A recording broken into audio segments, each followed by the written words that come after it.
పెళ్ళనేది నా జీవిత ధ్యేయం కాదు. నా గోల్ వేరే ఉంది. నా థాట్స్ వేరే ఉన్నాయి. చూస్తుంటే నిన్న పెళ్లి, ఇవాళ రిసెప్షన్, రేపు ఛీ!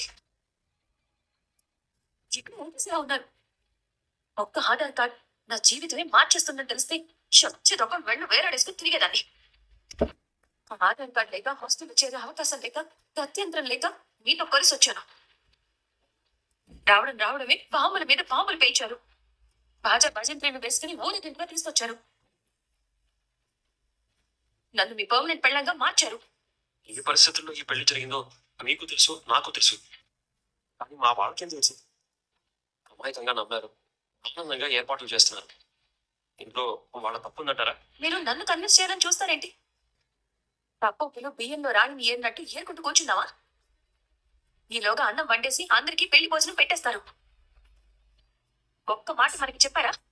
ఆ మాత్రం ఇంత జ్ఞానం మీ వాళ్ళకి లేదా?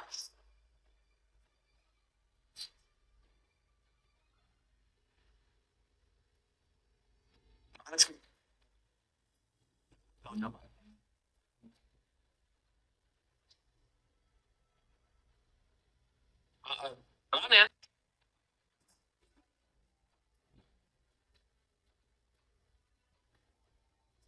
నాకు తెలుసమ్మా, నీ మనసులో లేదని. మీ నాన్నగారికి ప్రాణాపాయం తప్పిందని తెలిసాకే ఈ ఏర్పాట్లు చేశాం. తమ్ముళ్ళు సర్ప్రైజ్ ఇవ్వాలని చెప్పనివ్వలేదు. తప్పుగా అనుకోకుండా అమ్మా మీకోసం కొత్త బట్టలు తెప్పించాం, వేసుకోండి.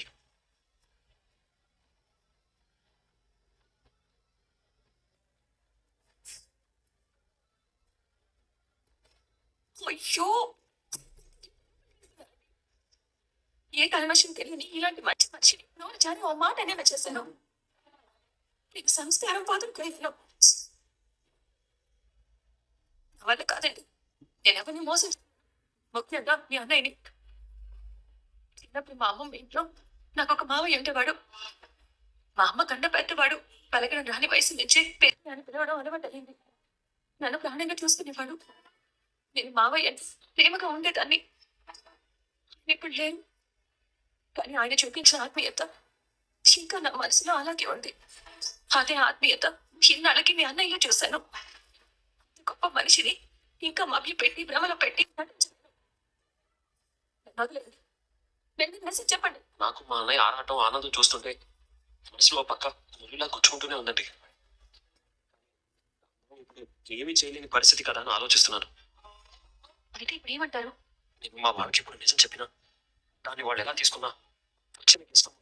ఆ జనం కోసం మనం భార్యాభర్తల్లో నటించక తప్పదండి.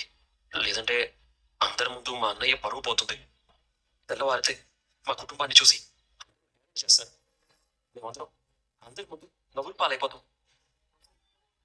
మీకోసం నేను తాడి కట్టి భర్తను అనిపించుకున్నాను. నా కోసం మీరు గంట నటించి భార్య అనిపించుకోలేరా? అయ్యో, మీకెలా చెప్తే అర్థమవుతుంది? ఒక ఆడపిల్ల భర్తని మాత్రమే భర్తగా ఒప్పుకుంటుంది. మనస వాచ కర్మణ ఆపధర్మంగా మీరు తాళి కట్టారు. ఆపద నుంచి బయటపడడానికి నేను తల వంచాను. అంతే తప్ప ఇది అగ్ని సాక్షిగా జరిగింది.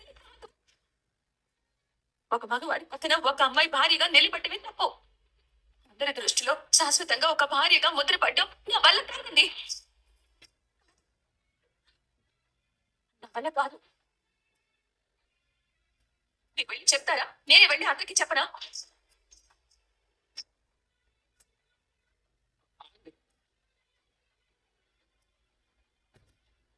మా ఇంట్లో ఆడపిల్లలు మనస్తత్వం ఎలా ఉంటుందో మాకు తెలియదు. ఈ పరిస్థితిని ఎప్పుడు నేను చూడలేదు.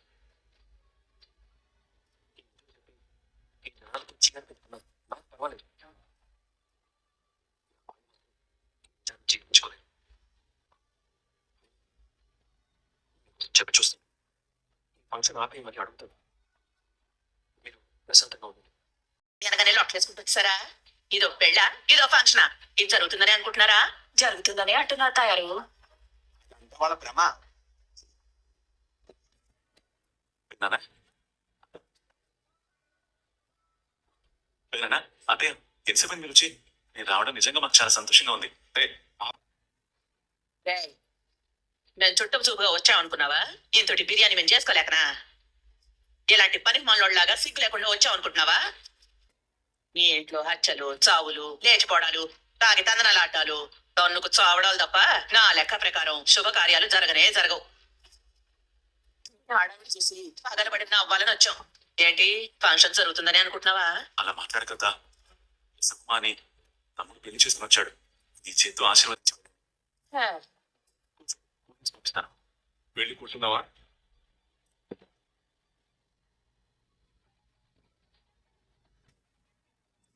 వచ్చాడు కానీ నేను ఇతను చంపేస్తాను. పోలీసులు వస్తారు. ఫంక్షన్ ఆగిపోతుంది. ఆ రాక్షసి నా శాపమే తగిలిందని చిందులేస్తుంది. ఏం లేదు, ఒక చిన్న పని చేయి. వాటి పట్టుకొని ఆడి ముందు నుంచి అప్పుడప్పుడు అటు ఇటు తిరుగుతుంది. కాసేపటికి ఆడి కుక్కలాగా పరిగెత్తుకుంటూ వస్తాడు. నేను చూసుకుంటున్నా కదా. అంటే తాట తీస్తాను.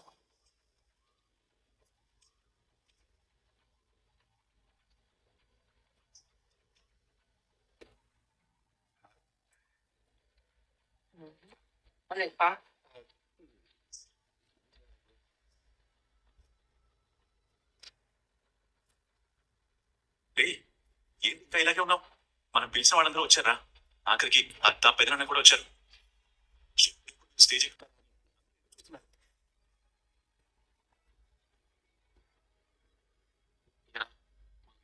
చూసి ఏమైనా అనుకుందా? అలా అనేసరికి కోపం ఆగలేదా? తను ఉన్నది మర్చిపోయి గొడవ పడ్డారా? అదేం పర్వాలేదురా, తనేం అనుకోలేదు. ఇంకో కృష్ణవేణి ఫంక్షన్ జరుగుతుందో లేదో పెళ్లి కొడుకునే అడగండి. ఏంటయ్యా పిలిచి కూర్చోబెట్టారు? పిల్లలు చూపిస్తున్నాను. ఫంక్షన్ మొదలు పెట్టారా లేదా?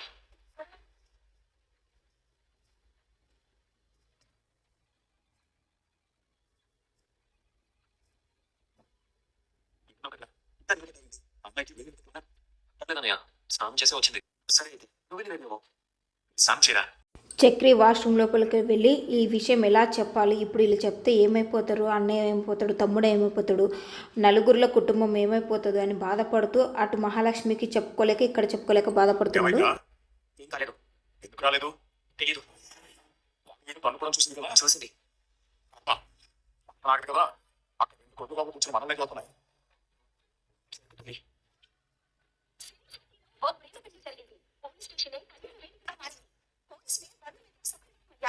అమ్మాయి తండ్రి అన్న అనుచర సమక్షంలోనే ప్రేమికుడు పెళ్లిలో తాను కట్టాడు.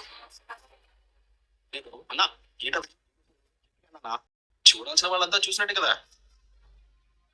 మా అన్నయ్య లవ్ మ్యారేజ్ చేస్తున్నాడని నమ్ముతారా? బాగా డబ్బున్న అమ్మాయిలా ఉంది. వీణెలా చూస్తుందో ఇంకంటే తాయారు శాపం పడిచినట్టువే. ఏ రోజుకైనా చక్రికి అత్తగా రాసి కలిసి వస్తుంది. వాళ్ళ మొహం చూడాలి. అన్ని అన్ని చేసేసినా చూస్తుంటే ఎక్కువ చూస్తున్నాయి.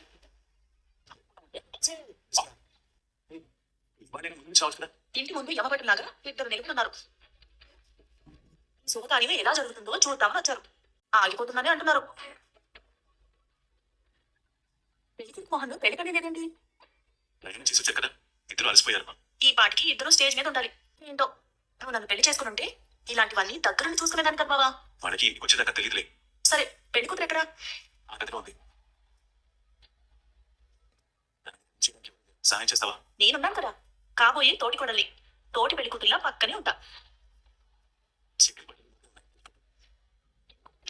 లాగి వెళ్ళి స్టేజ్ మీద నుంచో.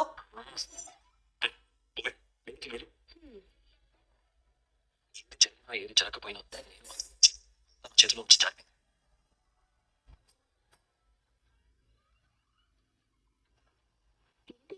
నేను ఇంకా రెడీ లేదా? ఏమైంది? లేట్ అయింది. ఎందుకైంది? మనం సరిగ్గా చూడలేదు కానీ మీరు చాలా అందంగా ఉన్నారు.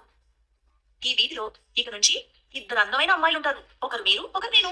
మీరెవరు? నేనే గాయత్రిని. ఇది మా మేనమామ ఇల్లు తెలుసా? అవును. చక్రి బయట బట్టలు వేసుకోకుండా తిరుగుతున్నాడు. అంటే ఫంక్షన్ కి వేసుకోవాల్సిన బట్టలు వేసుకోకుండా ఉన్నాడు. ఉండండి ఇచ్చేసి వస్తాను.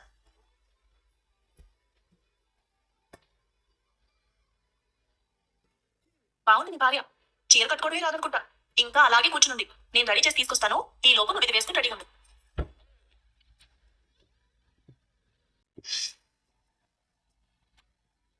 కొనేటప్పుడు నీకు సంగతి తెలుసా? చీర తయారైతే తెచ్చారు కానీ బ్లౌజ్ కుట్టించాలని కూడా నేను తెలియదు. నేనే మీ జాకెట్ కొరతకు తీసుకెళ్లి కుట్టించుకొచ్చాను. ఇక ముందు ఇలాంటివి ఏమైనా ఉంటే నాకు చెప్పండి, నేను చూసుకుంటాను. గడగడ మాట్లాడుతూనే ఉన్నాను, నేను ఇది ఒక్క మాట కూడా మాట్లాడట్లేదు. ఇంతమంది మగవాళ్ళు ఉన్నారని భయంగా ఉందా? నిజానికి వీళ్ళంతా తాడి చెట్లో ఎదిగారు కానీ పసుపు వాళ్ళతో సమానం. అందరూ మంచివాళ్ళే. ఆ చిన్నోడు కన్నా ఉన్నాడు చూసారా, వాడికి నేనే. వాడు మళ్ళీ ఏడుస్తాడు. ఇంకా ఇలాంటి కూర్చుంటే ఎలా? రిసెప్షన్ నేనే రెడీ అవ్వాలి. చిన్నప్పుడు నేను మా అమ్మని నీ పెళ్లికి నన్ను ఎందుకు పిలవలేదు తిట్టదాన్ని. అలా ఉంది. నీ రిసెప్షన్ లో మీరే ఉండాలి, బయట అందరూ వెయిట్ చేస్తున్నారు. అవును, మేకప్ సామాన్ లేదుపా. అయ్యో అవునులే, లేచిపోయి వచ్చేటప్పుడు అవన్నీ ఎత్తుకుంటుంటాయి. పర్వాలేదు. అసలు మీరు రూమ్ నుంచి బయటకు వెళ్తారా? అర్థం కాలేదు. బయటకు వెళ్ళి మేకప్ కిట్ తీసుకురమ్మంటారా? రూమ్ నుంచి బయటకు వెళ్ళమన్నానా? ఎందుకు? ఏమైంది? నేనేం చేశాను? ఎక్కువగా ఏమైనా మాట్లాడానా, తప్పుగా మాట్లాడానా? మీరు చీర కట్టుకోగలరా? నేను హెల్ప్ చేయాల్సిన అవసరం లేదా? చేసి బయటకు వెళ్తారా? నేను చేసినంత పని చేసింది. బాగుంది. కొత్త పెళ్లి కూతురని మర్యాద ఇచ్చి మాట్లాడితే నన్ను అనుమానిస్తున్నావా? మర్యాదగా వెళ్తావా లేదా అన్నట్టు దండం పెట్టి బయటికి వెళ్ళమంది. నీ తమ్ముడికి తనకి ఏమైనా గొడవైందా? ఆ బాలకం చూస్తుంటే కొత్త చీర కట్టుకునేలా లేదు. ఫంక్షన్ అసలు వచ్చేలాగే లేదు. నువ్వు చెప్పావని లోపలికి వెళ్తే మంచి మర్యాద దక్కింది నాకు. ఆ అమ్మాయి గురించి తప్పుగా అనుకోకు. మన నాన్న హాస్పిటల్లో ఉన్నారు, ఆ కంగారు ఉంది. చిరాకు ఉంటుంది. వెళ్ళకుండా ఇక్కడే ఉంటారా? బయట మా అమ్మ ఈ ఫంక్షన్ ఎలా జరుగుతుందో చూస్తా అన్నట్టు ఎదురు చూస్తుంది. మా పెద్ద మావయ్య కూడా ఉన్నాడు. కాసేపు ఫంక్షన్కి వచ్చి నిలబడి పొమ్మనండి, లేదంటే అందరి ముందు పరువు పోతుంది బావా. పెట్టిన ఖర్చు అంతా వేస్ట్ అవుతుంది. ఇక మా అమ్మ వేసే గెంతులకి అంతే ఉండదు. వస్తాను బావా. మాధవ కూర్చొని కుప్పకూలిపోతే నేను మాట్లాడతానని చెప్పి చక్రి లోపలికి వెళ్ళిపోతాడు. మీకోసం చూస్తున్నాను. ప్రశాంతంగా ఉండమని చెప్పి వెళ్ళారు కదా, శాంతంగానే అడుగుతున్నాను. మీరు వెళ్ళి మీ వాడికి నిజం చెప్పలేదు కదా? మీకెలా తెలుసు? మీరు చెప్పుంటే మీ అత్త కూతురు వచ్చి మీకు ఆ సూట్ ఎందుకు ఇస్తుంది, నన్ను చీర కట్టి సింగరించుకోమని ఎందుకు అంటుంది? మీరు ఒక్కసారి బయటకు వచ్చి చూడండి. అంతమంది ముందు నిలబడి రిసెప్షన్ జరగట్లేదని చెప్తే వాళ్ళని పిలిచి అవమానించామని ఎంత చెప్తారో ఆలోచించండి. అసలు చెప్పడానికి మాకు నోరేనా వస్తుంది చెప్పండి. అయితే అంతేనా? చెప్పరా? మీరు చెప్పరా? చెప్పలేనండి. నిజంగానే మా ఇంటికి మహాలక్ష్మి వచ్చిందని సంతోషపడ్డానమ్మా. ఎందుకంటే మా ఇంటికి ఒక శాపం ఉంది. ఈ ఇంట్లో ఆడవాళ్ళు ఎవరు ఉండరని అందరి అభిప్రాయం. నేను ఇక్కడ ఒక్క రాత్రి మాత్రమే ఉన్నాను, కానీ మీరంతా నన్ను చాలా బాగా చూస్తున్నారు. అంటే మీకు నేను నిజం చెప్పకుండా ఉండలేను. ఏంటండి ఇది? చెప్పమా. మేమిద్దరూ ఇష్టపడి పెళ్లి చేసుకోలేదు, తమతో లేచిపోయి రాలేదు. ఇప్పటికైనా లైక్ చెప్తే లైక్ చేయండి, నచ్చితే ఛానల్ని సబ్స్క్రైబ్ చేయండి. ప్లీజ్ లైక్ చేసి చూడండి ఫ్రెండ్స్. Thank you.